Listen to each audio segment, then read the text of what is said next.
I'm going to tell you about an encounter with an information professional.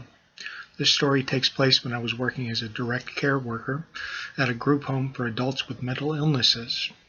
Two things you should know about adults with mental illness living in group homes. One, they are part of the community. They want to be accepted as part of the community, and they are very sensitive about being treated differently from other members of the community. Two, they are frequently bored because living in the group home, they don't generally have the economic resources or the freedom that other people have.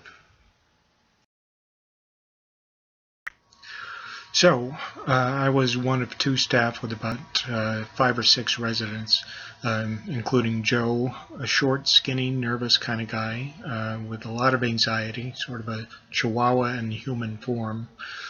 Janie, a tall, skinny gal with crazy curly hair, who looks spaced out most of the time, partially because of the side effects of her medications and partially because the medications didn't treat her schizophrenia all the way.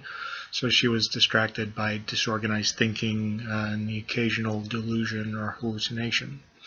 And Fred, who was a big young guy, very muscular, looked intimidating, and for good reason. He tended to get angry and aggressive sometimes when he felt like he was being messed with. We walked into the public library in Plainwell on a Saturday afternoon, and immediately we drew some attention. They were a strange-looking group, and they didn't like the attention or the nervous glances they got, but they were used to it. Joe went for the internet, and the others sat in comfy chairs or went off looking for books or movies.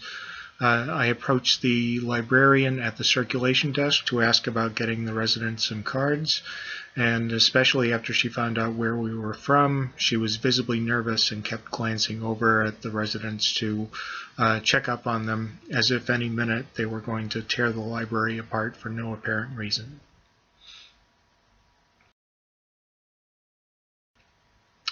Did they have picture IDs? Most of them did not. Did they have proof of address? Since group homes are always temporary, even if long-term residents, none of them had proof of address. What they did have was a need for information and entertainment just like anybody else in the community. So how do we solve this problem? The librarian needed to ask her director, who was not in until the following Monday. In the meantime, the residents could use the internet and could look at the materials in the library.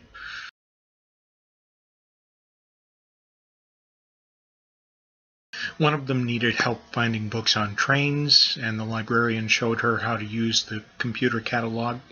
Another one wanted books with big pictures of animals so he could draw the pictures over on his sketch pad that he brought. The librarian took him to the children's section to find a particular book, and I hovered close by just in case there were any communication problems, but things went smoothly.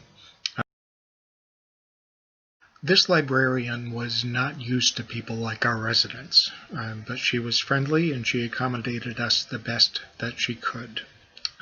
This is an issue faced by many libraries. There are always people within any community who don't quite fit in. They might have mental illness or they might just be eccentric. Many of them are drawn to the library because there aren't many places they can go. And where else are they going to find so much information on the weird stuff that they're interested in? Especially when many of them don't have internet access otherwise. When you're a public librarian, you must be prepared to serve the entire community, not just those who are normal or who are like you or who seem safe. You have to be tolerant of differences and treat everyone with respect, because they are all people in your neighborhood.